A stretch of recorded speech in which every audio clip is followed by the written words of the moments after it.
You pay every bill on time, you're not in debt, and your credit score still hasn't moved. Here's the part nobody explains. And it's not about payment history. That's the piece everyone already knows. The real answer is buried in 4 other factors.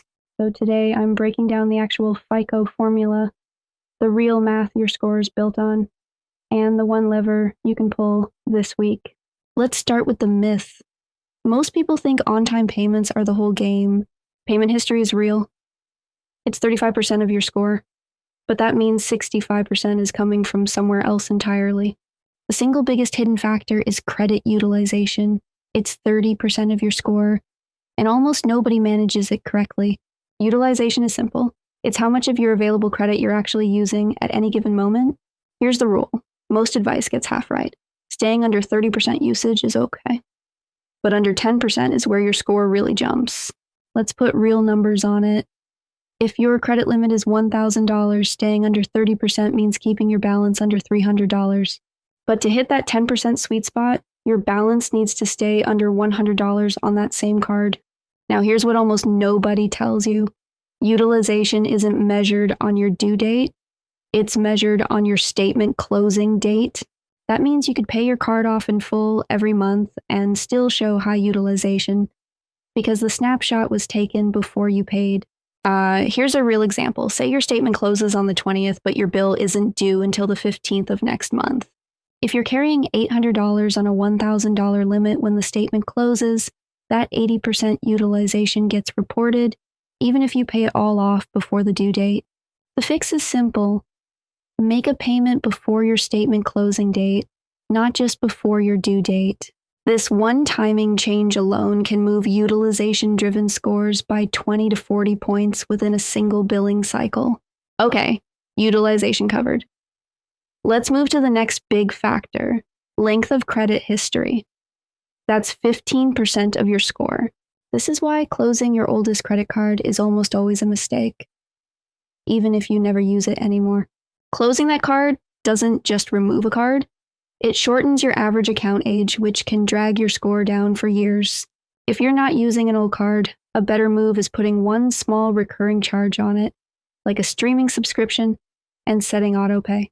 That keeps the account active, keeps your history intact, and costs you nothing extra. Next factor, credit mix.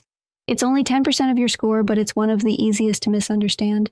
Credit mix means having different types of credit, like a credit card and an installment loan, instead of just one type. If all you've ever had is credit cards, your score has a ceiling. It literally cannot cross without some variety. This doesn't mean go take out a random loan.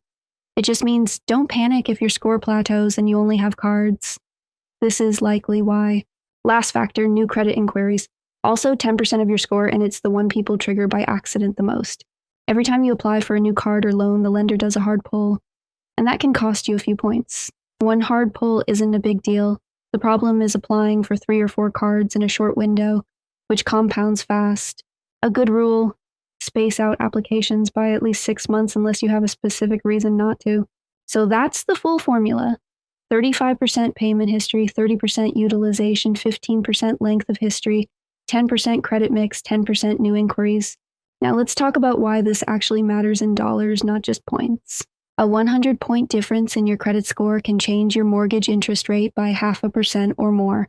On a $300,000 mortgage over 30 years, that difference alone can cost you over $30,000 in extra interest. It's the same story with auto loans, personal loans, even some insurance premiums. This isn't just a number, it's real money. So let's walk through a real scenario. Meet a hypothetical viewer. We'll call her Sarah. Sarah pays every bill on time. Her score has been stuck at 680 for over a year. She's frustrated and doesn't know why.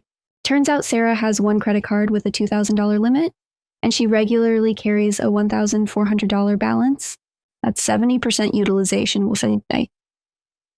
Even though she pays it off, eventually it's reported high every single month. If Sarah pays that balance down to under $200 before her statement closes, she could see a jump of 30 to 50 points within 1 to 2 cycles. No new credit, no new loans, no waiting years. Just timing and balance management. This is why I pay on time and nothing happens is one of the most common and most fixable credit complaints out there. Let's cover a few quick myths while we're here. Myth 1. checking your own credit score hurts it. False, checking your own score is a soft pull. It has zero impact on your credit. Myth 2, carrying a small balance helps your score because it shows you use credit. Also false. You can have $0 balance and excellent utilization. Paying in full every month is always better for your score. Myth 3, closing a card you don't use will improve your score by reducing temptation. In most cases, this backfires. It reduces your total available credit, which can spike your utilization on remaining cards. Okay, here's your action plan. Step 1, check your utilization on every card right now. Step 2, if any card is over 30%, make a payment before the statement closing date, not the due date. Step 3, don't close your oldest card. If you're not using it, put one small subscription on autopay instead.